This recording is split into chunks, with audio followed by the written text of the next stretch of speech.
Alright guys, so I was right. Vegapunk does heal Jewelry Bonnie, but there's a price.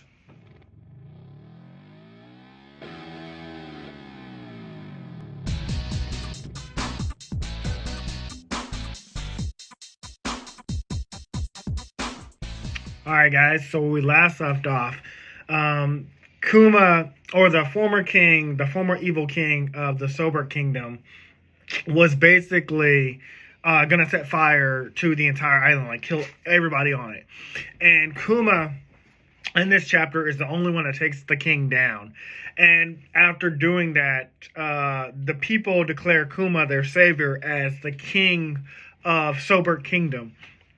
And Kuma is like, well, I'm just a humble priest, a pacifist. I just want to like live in my church with my daughter to protect her, and for as long as she can live, or I find a cure. And the actual king is a former king before the evil tyrant called Bulldog. I don't know if he's gonna come back in the story. I don't know if we saw him in the story before this, but he's the Kuma is the face. Like the face that people see, he's the king, but behind him in the shadows is the former Bulldog King. But the people respect them both. And then we get this scene of adult Bonnie running around, and I thought this was weird because I was like, how is Bonnie, first of all, an adult? Because the time skip, from what we had just left off, the time skip couldn't have been that immediately, unless like there was like a time skip in between, like Kuma defeating the king, or the evil king, not the tyrant. That's gonna come up later. Defeating the evil king, but it turns out Bonnie ate the age fruit off screen, and there's like some hilarious gags of like when she like turns into like she turns into an adult when we see her running around because she can't control her powers, and she turns back into a little girl, and then like one of the villagers picks her up and she turns into an old woman, and there's like this hilarious gag and they're called like, oh, you're ugly, and like Bonnie has no words back to him, and he puts her down and she turns back to a kid. Really funny, but I do like that, like we're exploring like how she got her powers and things like that. Meanwhile, Kuma finds out that like, there's this newspaper that's saying that Kuma, it's probably because of News Morgan, the big bird looking guy.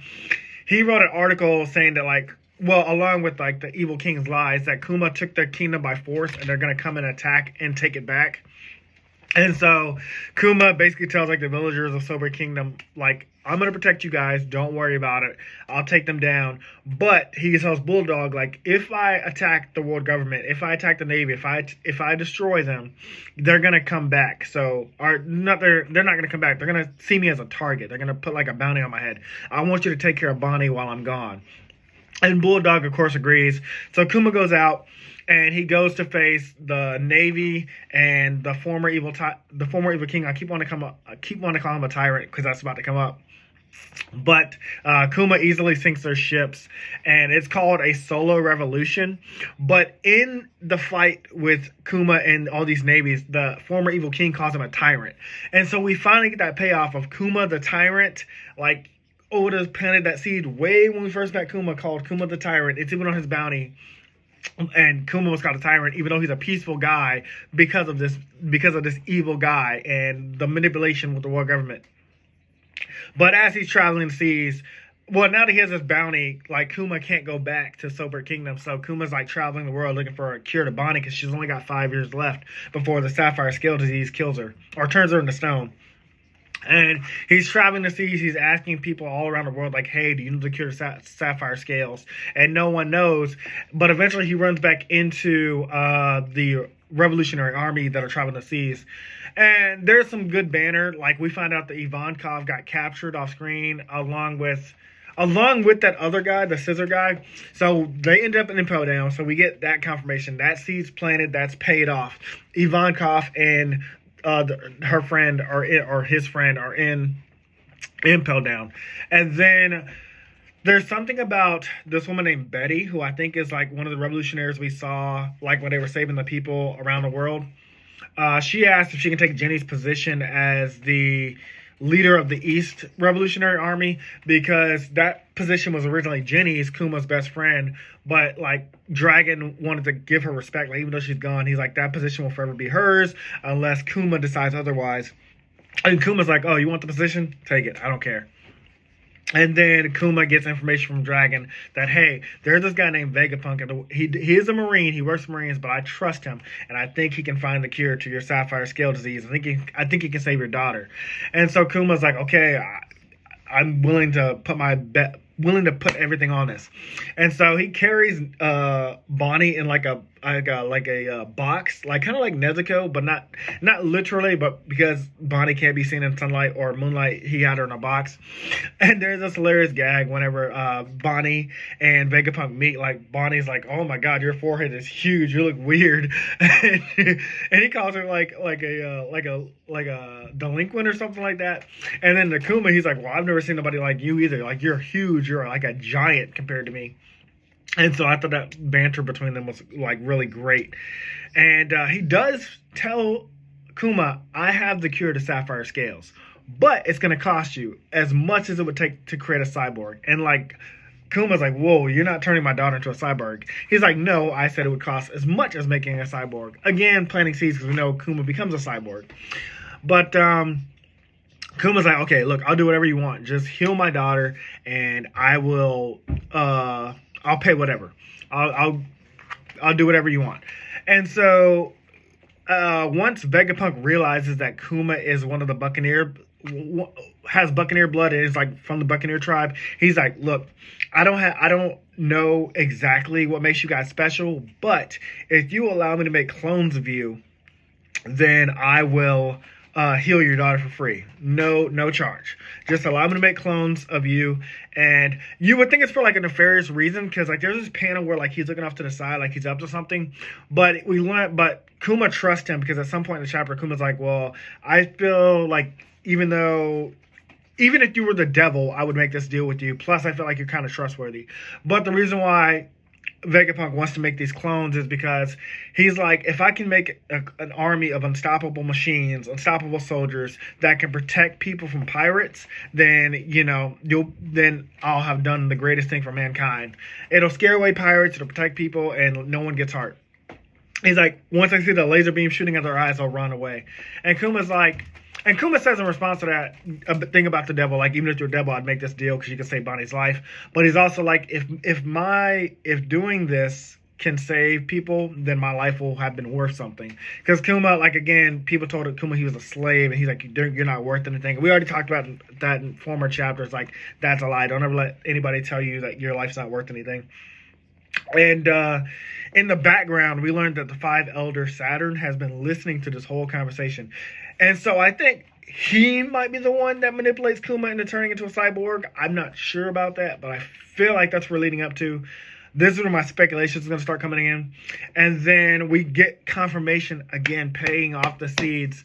The reason why the clones are called pacifistas is because Vegapunk says, you're a true saint because you're helping me like save all these people. And Kuma's like, no, I'm just a weak-hearted pacifist.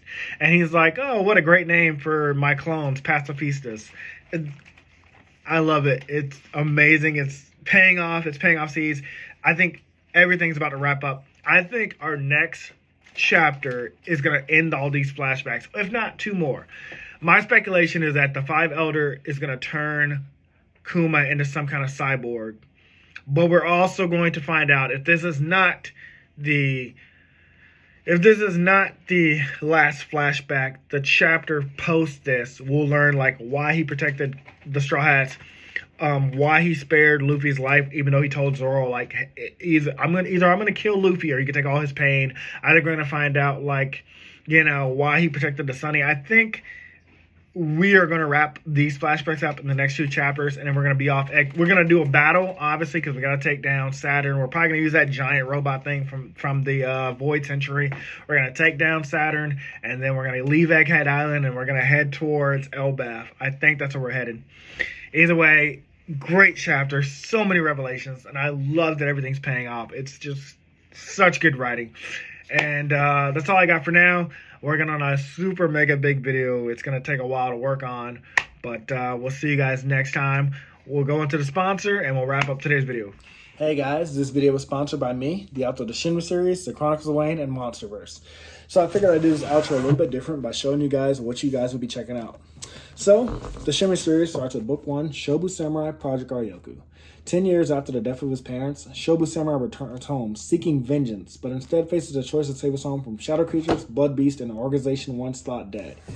Shinry's Shobu Samurai starts at $9.99. And if you love anime, manga, Naruto, One Piece, Bleach, Yu Yu Hakusho, Fairy Tail, Shaman King, Rave Master, Zatch Bell, anything like that, the Shinry series is definitely the series for you. You'll definitely want to check it out. The Sword of Light is probably the thickest one so far. And then these books are two. This is Enter the Dread Zone Tournament. And the series original ending, Arado, the Legendary Konjuis Master. So, and I'll just show you guys some of the covers. Really proud of all of these. But I hope you guys check it out. If you don't like that, I also have the current published books for the Chronicles of Wayne, Love Be Damned, Cotton Candy, Full Moons, Fabled Lovers, A Cursed Virgin's Bite. If You Go Where Monsters Dance, Red Will Rain Over Your House. Love Be Damned. Now, the Chronicles of Wayne is about a geeky guy, or a nerdy guy in high school. His senior year, he has a crush on the hottest guy in school, because of course he does. He's only got one best friend, and her name is Barb. Well, the hottest guy in school turns out to be a werewolf. And to make the story more interesting, he bites Wayne and turns Wayne into the first ever wolfman in the last 10 years. And because of that, it was also a sacred law that wolfmen should never be created. I don't want to get into too much of the Chronicles of Wayne without spoiling it, but I can tell you it's very short. This one sells for $6.99, and Love Be Caged right after it. The ending of this trilogy, Love Be Liberated, comes out in October. So I'm going to definitely do a more full in-depth review of this one. But yeah, it's an LGBT fantasy fiction story about werewolves, vampires, white witches, a dark warlock, and, well, many, many more surprises to come. So, if you guys like to read, I definitely recommend. These are all the books so far in the Shinry series, except for Shinry's Beginning. I do have that one, but it's just not here with me. But yeah, I appreciate a like, support, or just a review on Amazon. Either way, thank you guys for watching. I hope you guys have a great day. Thanks for watching. Like, comment, and subscribe.